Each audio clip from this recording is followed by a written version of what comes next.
Good morning, America. I'm Charles Gibson. I'm Diane Sawyer, and it's Tuesday, September 11th, 2001. Well, it's primary election day in some cities and states. In New York City, 4 Democrats and 2 Republicans want Rudy Giuliani's job as mayor. Giuliani has served his 2 terms, the limit in New York. For the second time in 2 weeks, the U.S. has lost an unmanned spy plane over Iraq. Iraq claims it shot down the remote-controlled Predator aircraft near Basra in the southern no-fly zone. Former presidential candidate Elizabeth Dole is ready to hit the campaign trail in North Carolina. Dole is expected to announce today that she's running for Jesse Helms' Senate seat. But I can tell you what's the news down here in Washington, and it is Michael Jordan, probably the news all over the nation. He's given the biggest hint so far that he may return to the NBA as a player this season. And I'm David Haffenreffer. It is lunchtime in London, 5 a.m. in Los Angeles, and 8 a.m. here in New York. Live from the CNN Financial News headquarters, you're watching Before Hours.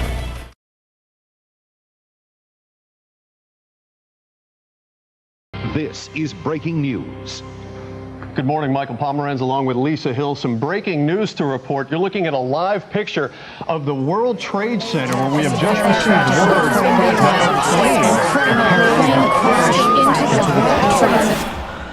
that Today we've had a national tragedy.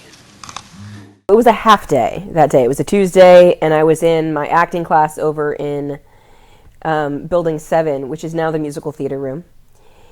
And we were getting ready to start class. Mr. Sims was having us do some warm-ups. First period for me was gym class, and so our gym teacher was having us do some laps, and as you know, we're sitting there and this plane comes over, and they used to do that all the time because the flight patterns to LaGuardia and JFK are right over our school. It just seemed lower, louder, and I just remember my gym teacher, Mr. Walsh, saying, "Wow, that seems out of place."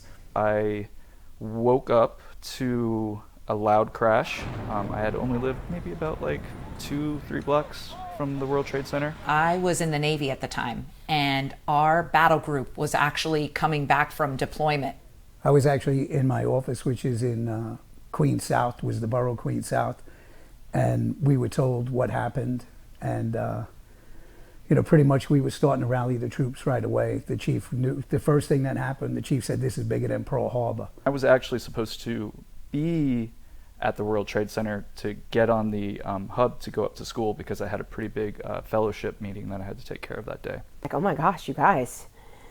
A plane hit one of the towers in New York, and my son was down there. And we all got kind of quiet, and it wasn't a long class because it was a half day. And then I went to Spanish class after that, and Senora Smith put on the news in Spanish. CNN is on the current events, and there was already the first plane had hit. We didn't think anything of that, and then the second one live comes in and hits, and I remember my social studies teacher saying, he couldn't imagine someone doing something like this on purpose. And of course, curiosity. Me and my roommate, we went down there, and at that time, it was still disorganized. The ambulances weren't there, the firemen weren't there. So it was just maybe 10 minutes had happened. So we saw the first couple people coming out. For the most part, it was pretty calm. It sounds weird, but it was pretty calm. Everybody was looking up. This was before cell phones, so people were kind of just staying to themselves, but we were seeing a lot of things that were happening, and then I looked away and I heard a sound, and that's when the second one happened. So I actually didn't know what it was. People thought that it was a missile from the Woolworth building, which was a nearby skyscraper. So yeah, it was pretty chaos. I mean, it seemed like the rest of the world knew more of what was going on. We were pretty much in chaos at that point. On 9/11, I remember the captain coming over the 1MC, which is like the loudspeaker, and he says, we're going to possibly be reloading ammunition and heading back out to sea because the commander-in-chief just issued the plan for Operation Enduring Freedom because the World Trade Center had gotten bombed. And so we all were just in such disbelief. No one could believe what was happening.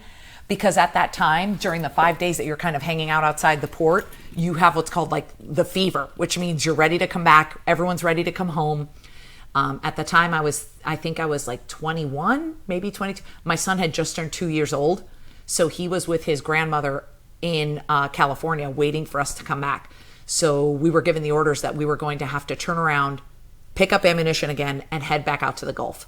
So needless to say, that's all we knew. We hadn't seen any images. We hadn't heard anything other than the World Trade Center had gotten bombed and the president had declared Operation Enduring Freedom. Well, I was there probably the first 17 days. I went down around midnight, and then for the next 17 to 21 days, we were there every day. We did 12 to 14-hour tours. We were by the Bowling Green station. You know where, if you ever see the Bull on Wall Street, there's a train station right on the corner. That's our rally point, and that's where we turned out. Whatever people, we had 4,000 in Queens South. If we had maybe 500 come, that's where our 500 people mustered up. And they kept showing the crash over and over again, so we didn't realize when a new crash had happened. So it took us a minute to recognize that there was a second hit, and that was when we realized that this was not just some sort of little accident. Ironically, when we were out to sea, there were points where we were in certain ports and we were pulled into the pier and we would get phone calls. It happened in 2 different instances where they called the pier and essentially told us, if you don't pull your ship out of here in the next 24 hours, we're going to bomb the ship. They were asking anybody that had, experience with CPR, which I did at the time. So I went in there and I didn't use it, but I didn't know what I was prepared to see. It was still pretty normal, but you were seeing like kind of the first wave of people coming out, and you knew that it wasn't okay. People were ready to come home and see their families, and it wasn't until we actually pulled into San Diego and disembarked the ship that we saw for the first time the planes going into the towers. And when we did see it, it's almost as if we thought it was fake, that it wasn't even real. It really didn't feel real for a long, long time. It seemed too coincidental. And we've had little planes hit corners of buildings in the past. You can't just strike that building. I didn't think it was ever an accident. That they were setting up trailers to go down to where the New York ferries docked in New Jersey to bring commuters to work. And they were utilizing it as like a transport for all the people who were hurt, just needed to get out of there, all that stuff. And I just remember thinking, like, this couldn't have been an accident if now there's a third one heading towards the Pentagon. It has happened again, another large airliner slamming into at least the area around the Pentagon. I was in Washington, D.C., where I was living and working, and that morning, which was, everybody remembers it was such a beautiful blue sky morning. I was working, and there was a conference going on where they were projecting the CNN images, and at that point I think they were already showing either one of the buildings had been hit, but of course there was the Pentagon, so that was really local. And then throughout the day we just got quieter and quieter, and I ended the day in Mr. Johnson's English class, and we were like, kids were getting called out of school. And it was a really surreal experience, and it's of course going to be one of those days that no matter where you are, it's going to be one of those times where you're like, I know exactly what I was doing when this happened. I've never been in a war, thank God, but I always say I've been in a battle, and it felt like everything was happening right there and then. So even though we knew things were happening and that the Pentagon was hit, we were just only focused on what was happening right in front of us. And instead of having our battle group pick up ammunition and head back out to the Gulf, they actually sent the battle group that was relieving us, they sent them out a few days early. So when that battle group left, deployments became 9 months long instead of 6 months long because of what had happened with 9/11. Trying to get out of the city was completely chaotic, and then also the hearsay. At one point we were told in DC that there was a car bomb at the State Department, which actually turned out to not be true. But then there was that 4th plane that was heading towards DC, And some people were saying it's going to Congress, it's going to hit the White House. These are the first pictures we have in. This is from Somerset County, Pennsylvania. This is where the United Airlines flight, I believe it is 176, went down. I'm sorry, I correcting. United Airlines 93. This was a Boeing 757 bound from Newark, New Jersey to San Francisco. It crashed in Somerset County, Pennsylvania, near the town of Shanksville, south of Pittsburgh. We're told about 80 miles outside of Pittsburgh in western Pennsylvania. And so at the same time that we were watching images of New York, we were also told that there was an attack in our city. So we were immediately evacuated, and it was just very chaotic because we didn't know where to go. We knew that there was a fourth plane, and it was unclear where in D.C. it was going. And I was at, what was it, St. Paul's Church right by the cemetery that was off of Church Street. And I could see the North Tower, but I couldn't see the South Tower because, again, when you're really close, you couldn't see everything. Heard a loud, it sounded like a big ice tray cracking, but amplified by a million.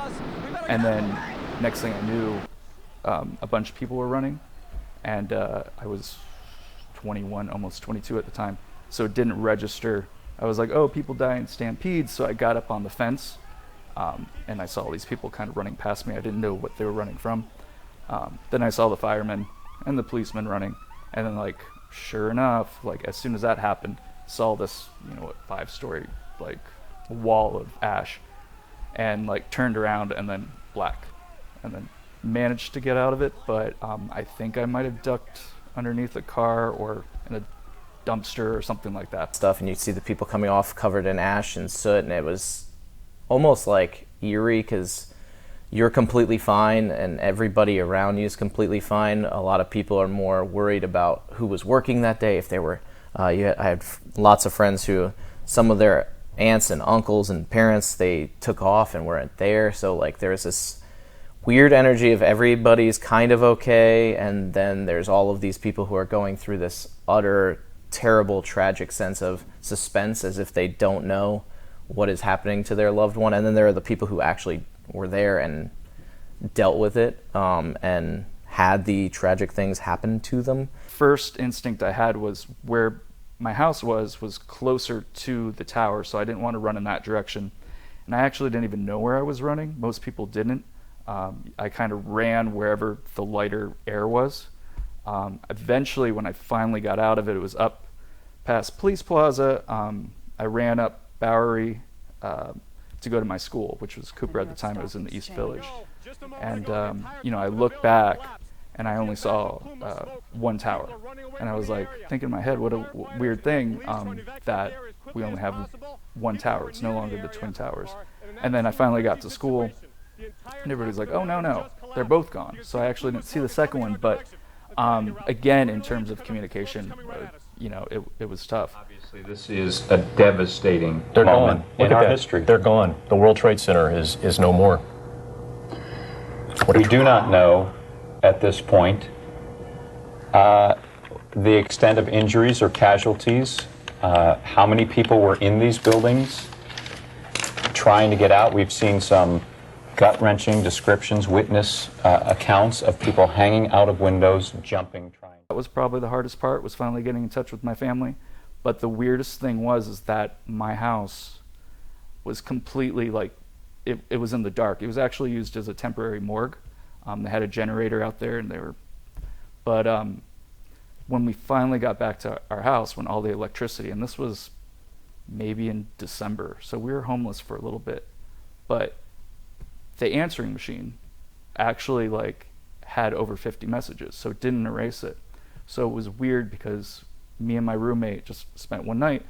We might have just, kind of zoned out, but we got a bunch of messages where we were hearing, people at first, they started, hey, where are you? Hope you're not by the World Trade Center, kind of joking around. And then as the days passed, people that we didn't get in touch with, they were talking to us as though we were already dead. And I just remember I could do nothing. But this one little instance where we were on our bikes and transporting, food back and forth down from the grocery store to the ferry landing, and that's all I could do as a kid. And I knew my parents didn't work in any sort of first responder type of profession, so they didn't have any way to assist or help. Having survivor's guilt is a real thing. You would go one day and think like, wow, I'm surprised that I wasn't standing, 10 feet over to the right because, there's a person next to me that didn't make it that was 10 feet over. And then other days you're like, man, I sure miss Krispy Kremes that was in, the towers. And it's like just weird things that you go through, and it's okay to think that. But for a while I felt kind of guilty about, missing trivial things like, a donut shop. The dynamic of all of that kind of changed. Everything had a sense of heightened awareness where you were just a little more mindful of what you were doing, how you were doing it. It's something you would think everybody would rally behind and around. Very, very similar to like a hurricane disaster. Well, I'm glad I wasn't a teacher back then, because that would have been so difficult. Especially, I know my colleagues, some of them lived in the New York area and had to send kids to their home, not knowing if their parents or their relatives were alive.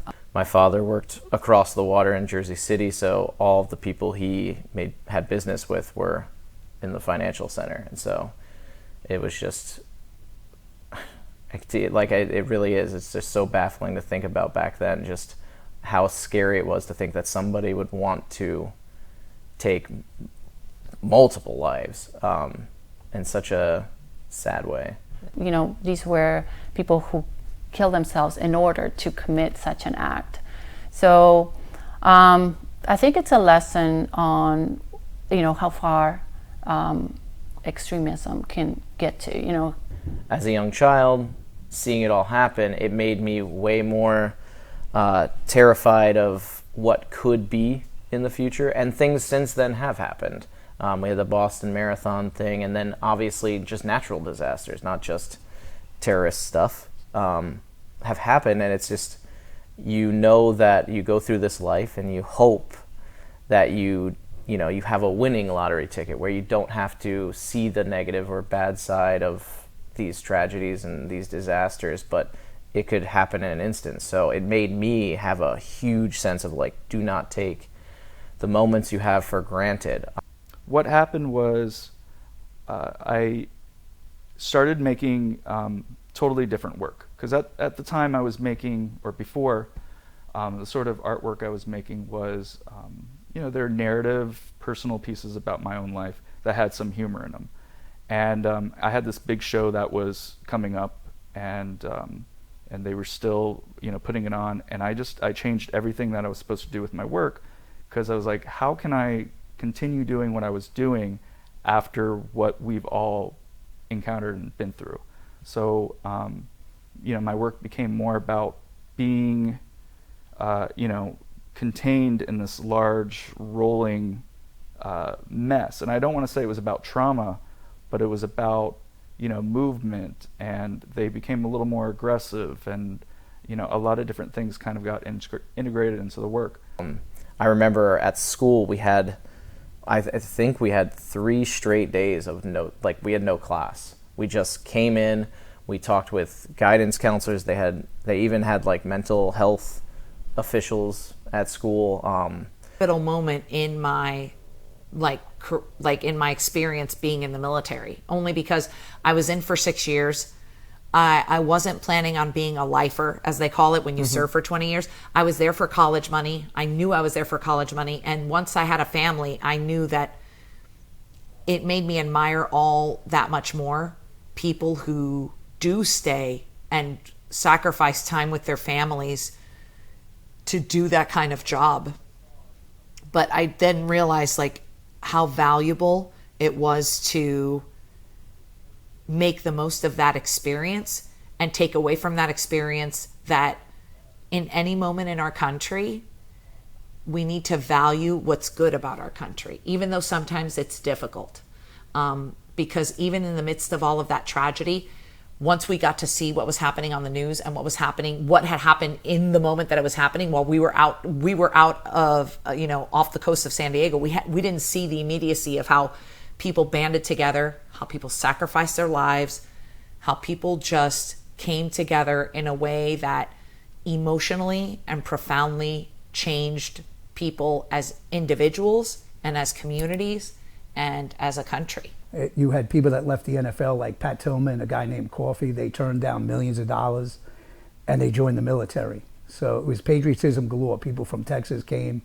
Everybody was working the pile trying to do the recovery for, we were trying to rescue people for the first few days, but there were people there giving up their lunch hour. People left their jobs to come and help. They came from Texas, California.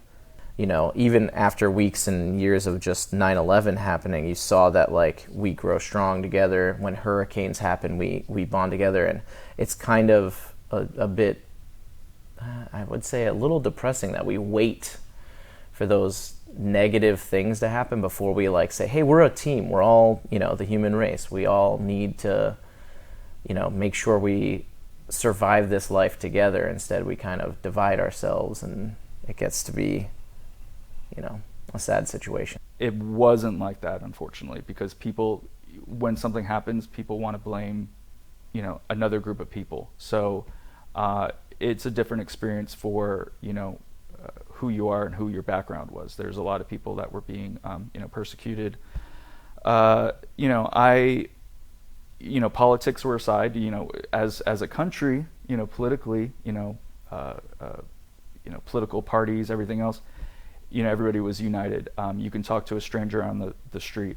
The social classes were kind of broken down, but there was a lot of hate that was, directed because people were hurt. So it's the flip side of the coin.